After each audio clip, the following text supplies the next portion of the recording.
British আমলের তৈরি rail লাইনের পাশে শতবর্ষী বটগাছ, সেই বটগাছের মাছ দিয়ে বের হয়েছে একটি তালগাছ।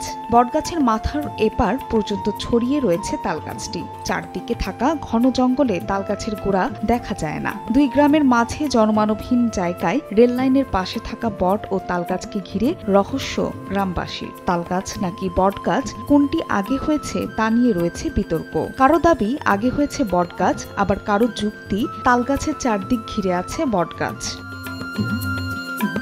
স্থানীয়দের দাবি গত প্রায় ৬০ থেকে ৭০ বছর ধরে বটগাছের মাঝখান দিয়ে বেয়ে ওঠা তালগাছকে একসাথে দেখেছেন তারা। গ্রামের অনেকেই দিনে বা রাতের অন্ধকারে অশরীরী কিছুর অস্তিত্ব লক্ষ্য করেছেন বলেও দাবি করেন। জনশ্রুতি আছে এই গাছের পাশ দিয়ে যাওয়ার সময় হর্ন না দিলেই থেমে যায় ট্রেন।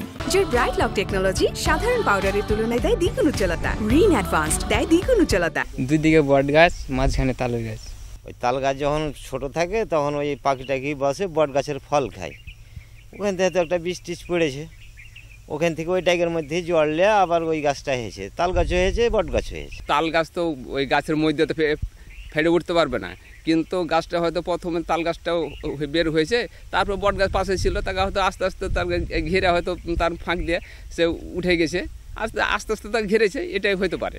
শুনেছিলাম আমার দাদার কাছ থেকে এখানে নাকি ট্রেন আসছিল, ট্রেন থেকে একজন উড়ে মানে আর কি নেমে গাছ উড়ে গেছিলো হাওয়ার মতো উড়ে। রাত 12টার সময় একদিন হঠাৎ করে এই যে খুব শিয়াল ডাকাডাকি করে, তো একটা ঢেল আমি সুরাই ক্লাস পাঠ করে যখন ফুং দিয়ে চালিয়ে দিলাম, তারপরে সব শিয়াল হারিয়ে গেল, আর শিয়ালের ডাকও শোনা যায় না। তাই আমি বুঝতে পারলাম যে প্রকাশ্য সরাসরি জিনে হয়তো আমাকে মানে করতেছিল। যখনই ট্রেন যাবে, যে গাড়ি যাক না কেন, সবাই কিন্তু হর্ন দিয়ে যায়। শুনেছি কি গাছ ঝমঝম করে বাঁচত, আমরা আসতাম কেন, খুব ভয়ঙ্কর লাগতো। অনেকেই আবার বলেন বটগাছ বা তালগাছের কোনো কাণ্ড কাটলেই সেই ব্যক্তি দেখা দেয় নানা রকম রোগবালাই।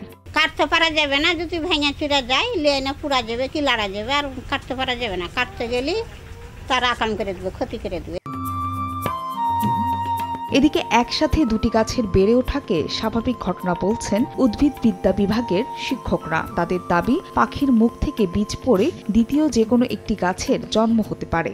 বৈজ্ঞানিক ব্যাখ্যা এটাই যে গাছ হওয়ার জন্য সিড দরকার, বীজ দরকার, যেটা পাখি ফল খেয়ে ওই সিডটা যে পরিবেশে ফেলে সেখানে গাছ হতে পারে, যদি পরিবেশ থাকে।